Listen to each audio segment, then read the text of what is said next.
Nithyananda Paramashivam is a pure channel for complete completion to be achieved for all the departed souls and for completion to be achieved for all the participants with the departed souls.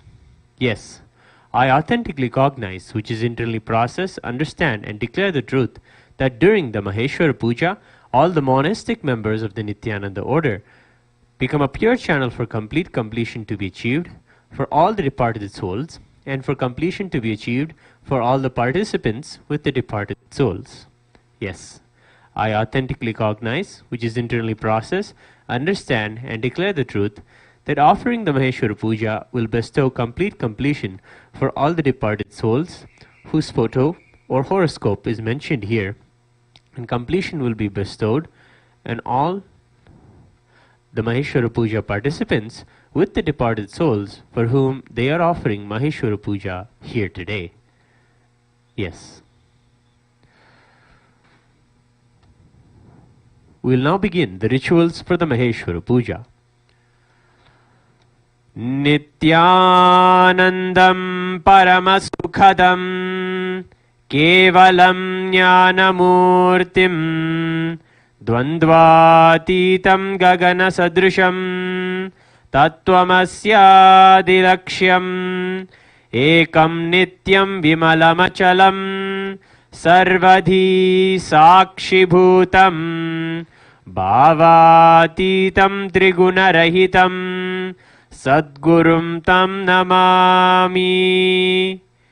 Nithyanandeshwara Paramashivasamarambham Nithyanandeshwari Paramashiva Shakti Madhyamam Nithyananda Pariyantam Vande Guru Paramparam. Lalate Tripundri Tilakrita Kasturi Tilakaha Spuran Maladhara Spurita Katikopi Navasanaha Tadhano Dushtaram Chirasi Phanirajam Shashikalam Pradipas Sarvesham Arunagiri Yogi Vijayate. Om Mamopata Samasta Duritakshaya Dvara Bhagavat Shri Nithyananda Paramashiva Prityartham Adhya Purvokta Evam Guna Viseshena Visishtayam Asyam Shubhatito. Maitrik Patel Namadheyasya Nilesh Patel Namadheyasya Chetna Patel Namyaha Sakutumbhasya Zheng Jin Namyaha Zheng Zinji Namadheyasya Yang Ryu Fei Namyaha Yang Ru Xiao Namadheyasya Jinjia Zhao Namadheyasya Chen Miao Bo Namyaha Sakutumbhasya Wei Liang Cheng Namadheyasya Yixuan Chen Namadheyasya Yang Wei Chen Namadheyasya Miao Kai Lin Namyaha Hong Kyo Ni Namadheyasya Gyuzhen Dai Namyaha Sakutumbhasya Laung Nok Danny Namadheyasya Lao Oi Hong Namadheyasya Tung Kam Sin Namyaha Yi Ji Yin Namyaha Lao Shuan Lai Namyaha Lao Yi Shuan Namyaha Sakutumbhasya Ma Nitya Ananda Sagara Namyaha Sakutumbhasya Ma Nitya Purnatmananda Namyaha Sakutumbhasya Chen Ding Lun Namadheyasya Lin Chun Mei Namyaha Chen Hua Namadheyasya Chen Jin Lan Namyaha Lin Di Lu Namadheyasya Lin Yan Namyaha Sakutumbhasya Shan Liang Namadheyasya Sun Jiana Namyaha Shan Xiao Yang Namadheyasya Shan Nan Namadheyasya Pam Jin Ping Namyaha Jiang Yu Tu Namyaha Sakutumbhasya cha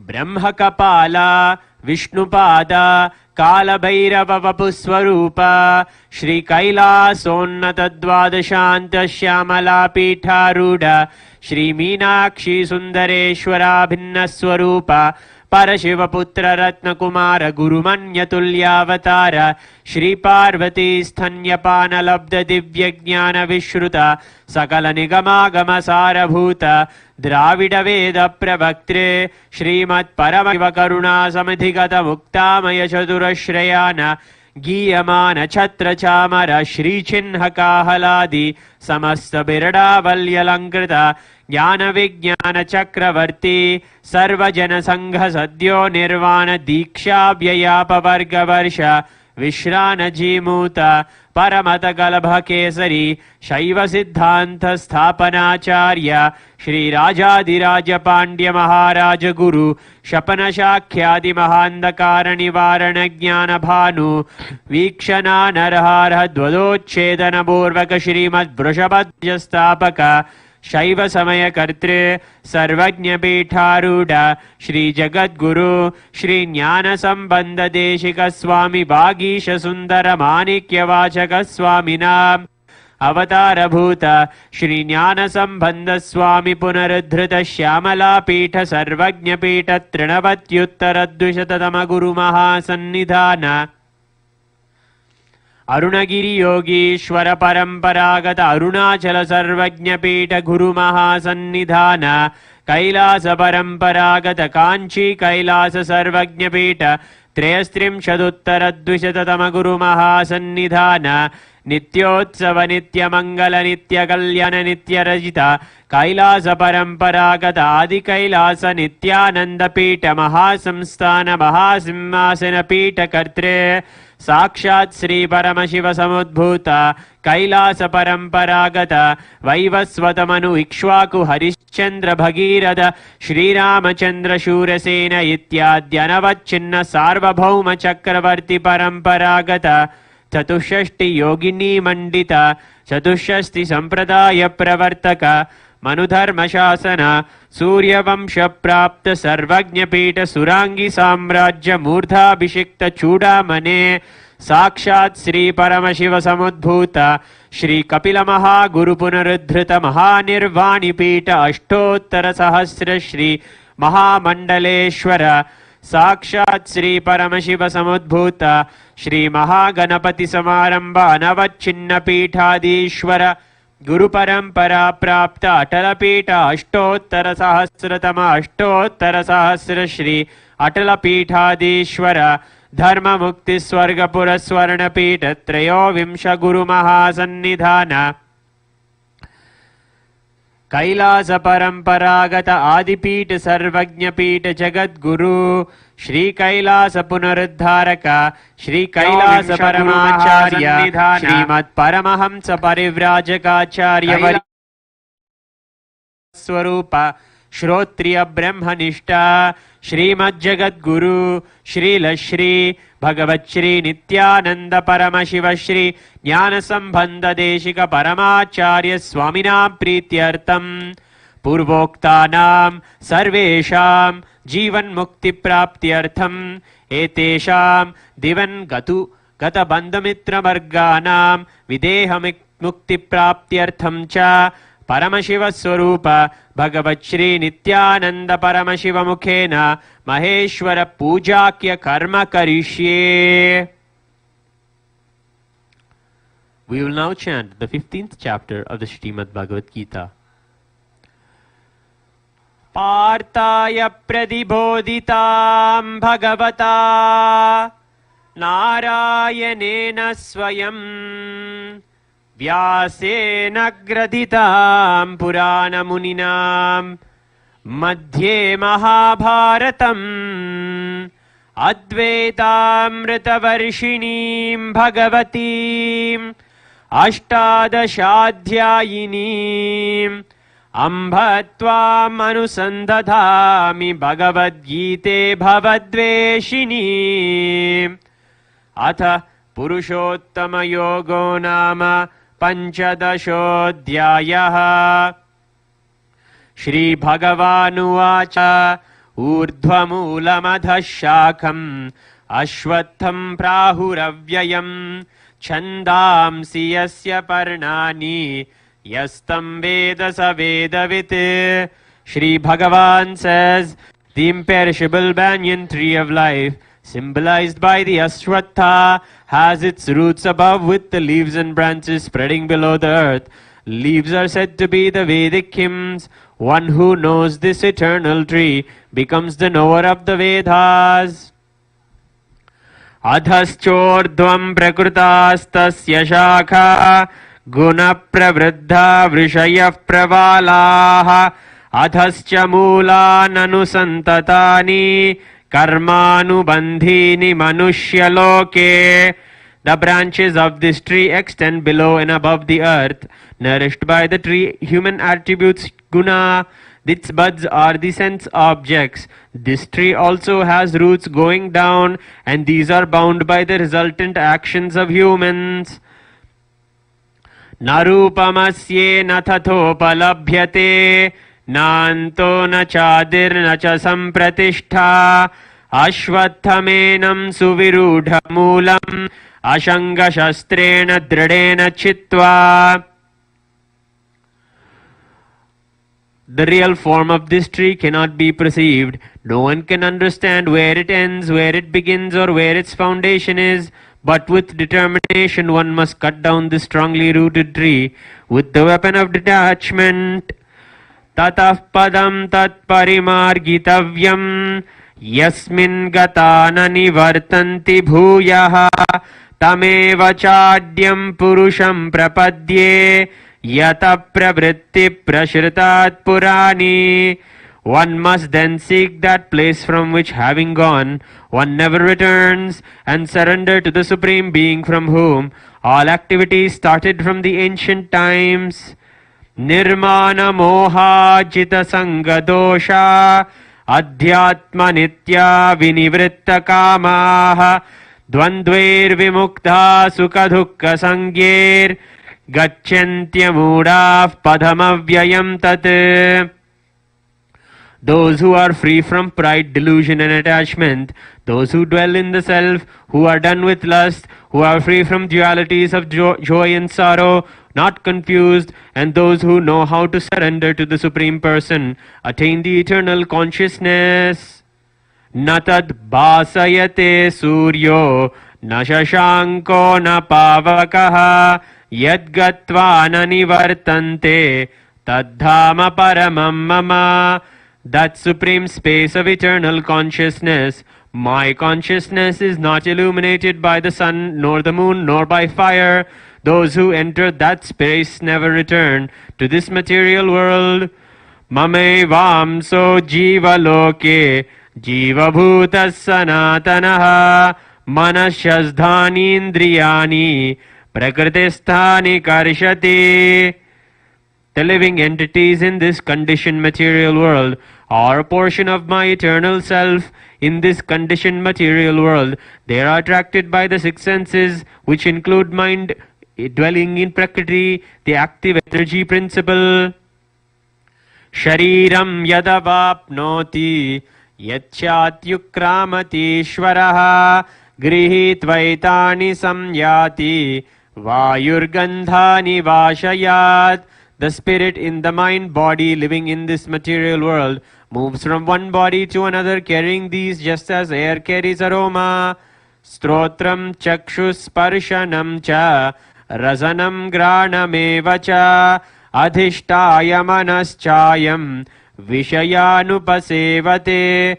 The living entity, the spirit, leaves one body, takes some other body and gets new eyes, ears, nose, tongue, sensing body according to the samskaras it had in its causal layer, and enjoys the new mental setup.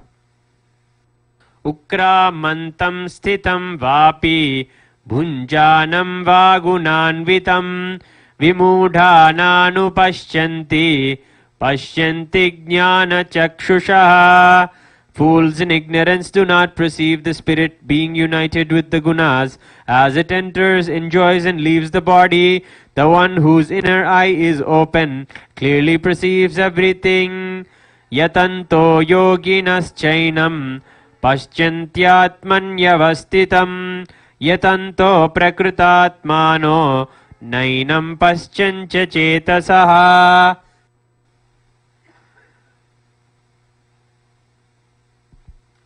The serious practitioner of yoga, with an understanding of his self, can see all this clearly, but those who do not have an understanding of the self, however much they try, cannot see.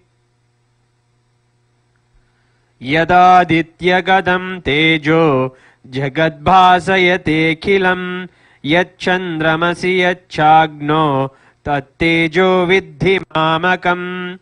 The light of the sun and the light of the moon and the light of the fire, all their radiance is also from me.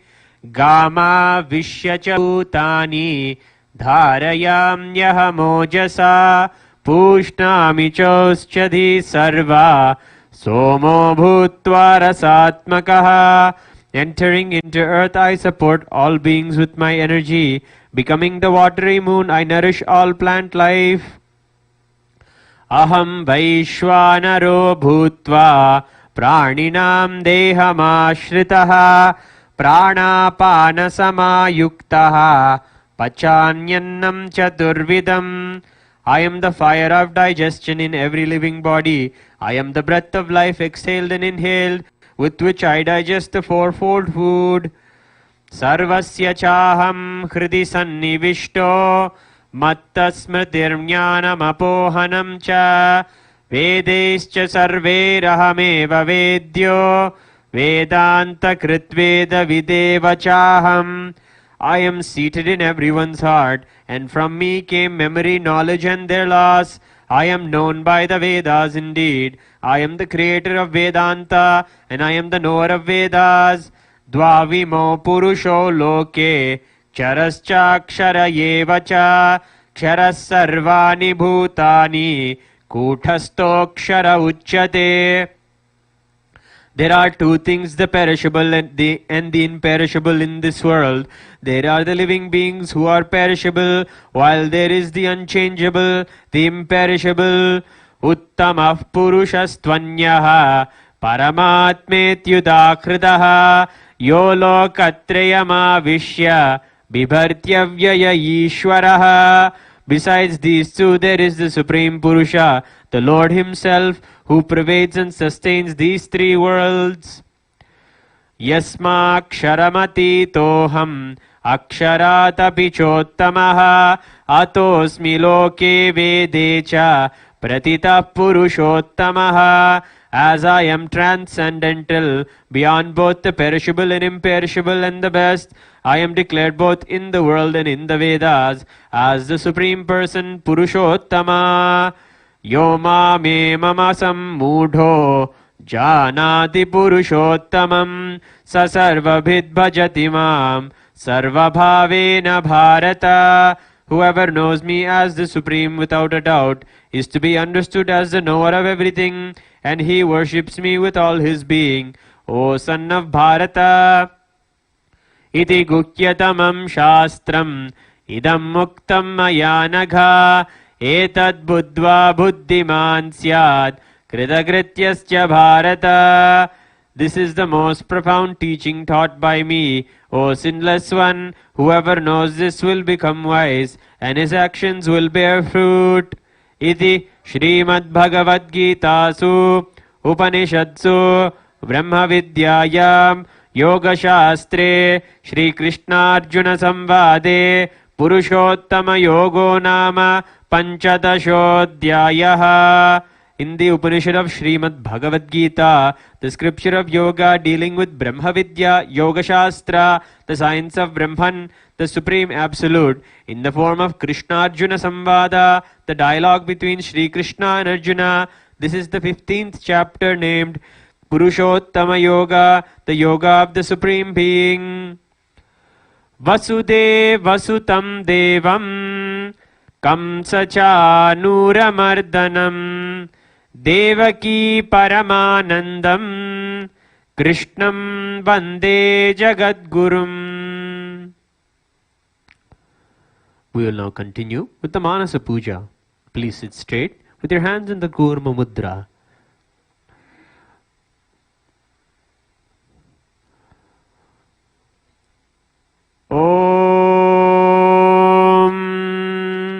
हृत्पद्ममासनं दद्यात् सहस्रारच्युतामृतैः पाद्यं चरणयोर्दद्यात् मनस्तु अर्घ्यं निवेदयेत् तेन अमृतेन आचमनीयं स्नानीयं तेन च स्मृतम् आकाशतत्त्वं वस्त्रं स्यात् गन्धः स्यात् गन्धतत्त्वकम् चित्तं प्रकल्पयेत् पुष्पं धूपं प्राणान् प्रकल्पयेत् तेजस्तत्त्वं च दीपार्थं नैवेद्यं स्यात् सुधाम्बुधिः अनाहतध्वनिर्घण्टा वायुतत्त्वं च चामरं सहस्रारं भवेच्चत्रं शब्दतत्त्वं च गीतकं नृत्यमिन्द्रियकर्माणि चाञ्चल्यं मनसस्तथा सुमेकलां पद्ममालां पुष्पं नानाविधं तथा अमायाद्यैर्भावपुष्पैः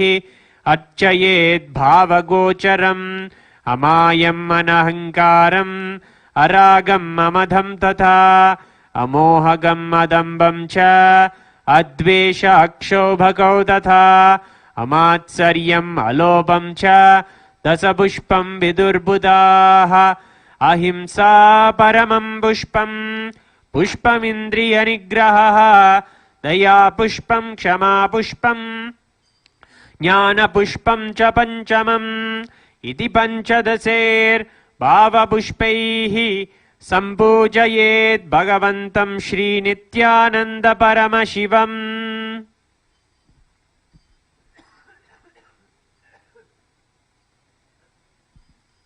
We'll now begin the Upachara Puja, the external worship.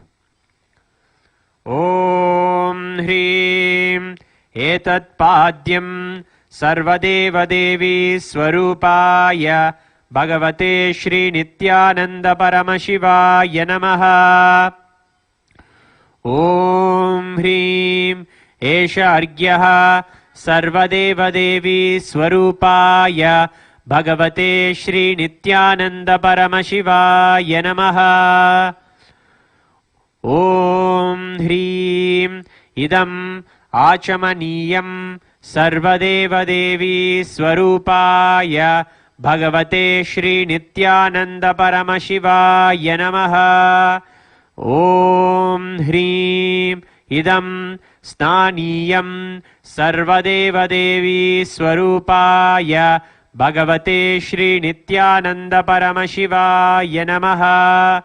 Om Hrim Idam Vastram Sarvadeva Devi Swarupaya Bhagavate Shri Nithyananda Paramashivaya Namaha.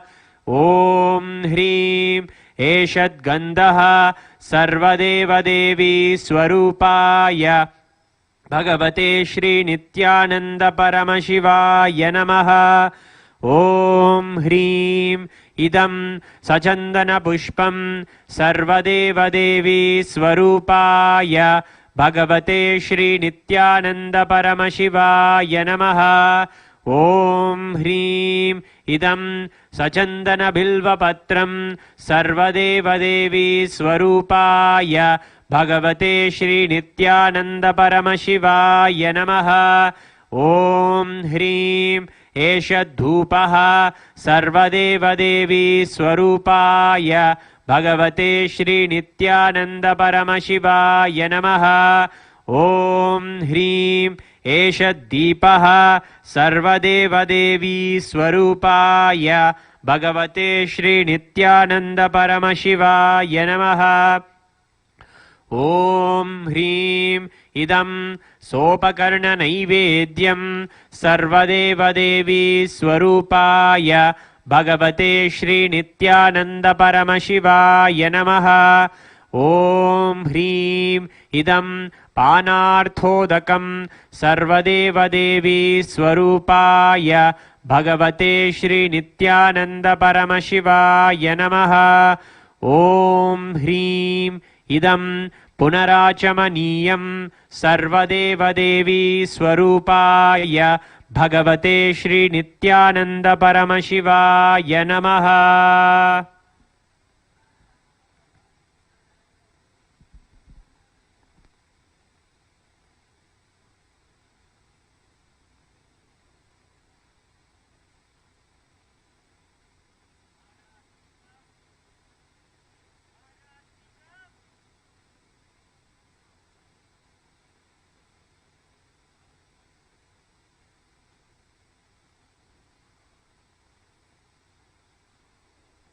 आरात्रिकम् ॐ राजाधिराजाय प्रसख्य साहिने नमो वयं वै श्रवणाय कुर्महे समे कामान् कामकामाय मह्यं कामेश्वरो वै श्रवणो ददातु कुबेराय वैश्रवणाय महाराजाय नमः। कर्पूरगौरं करुणावतारं संसारसारं भुजगेन्द्रहारं सदा वसन्तं हृदयारविन्दे भवं भवानी सहितं नमामि भवं भवानी सहितं नमामि भवं भवानी सहितं नमामि। आरात्रिकं समर्पयामि भगवच्छ्री नित्यानंद परमशिव चरणकमलेभ्यो नमः। पुष्पाञ्जलिः। गुरुर्ब्रह्मा गुरुर्विष्णुः गुरुर्देवो महेश्वरः गुरुः साक्षात् परं ब्रह्म तस्मै श्री गुरवे नमः। अखण्डमण्डलाकारं व्याप्तं येन चराचरं तत्पदं दर्शितं येन तस्मै श्री गुरवे नमः। अज्ञानतिमिरान्धस्य ज्ञानाञ्जनशलाकया चक्षुरुन्मीलितं येन तस्मै श्री गुरवे नमः।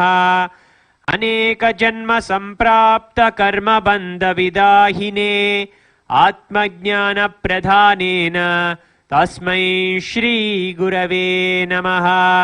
मन्नाथ श्री जगन्नाथो मद्गुरु श्री जगद्गुरुः ममात्मा सर्वभूतात्मा तस्मै श्री गुरवे नमः। ईश्वरो गुरुराप्नेति मूर्तिभेदविभागिने व्योमवद्व्याप्तदेहाय दक्षिणामूर्तये नमः। नित्यानन्दं परमसुखदं केवलं ज्ञानमूर्तिं द्वन्द्वातीतं गगनसदृशं तत्त्वमस्यादिलक्ष्यम् एकं नित्यं विमलमचलं सर्वधी साक्षिभूतं भावातीतं त्रिगुणरहितं सद्गुरुं तं नमामि।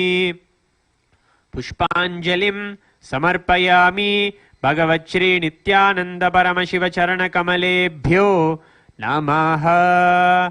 ॐ नित्यानन्दम्।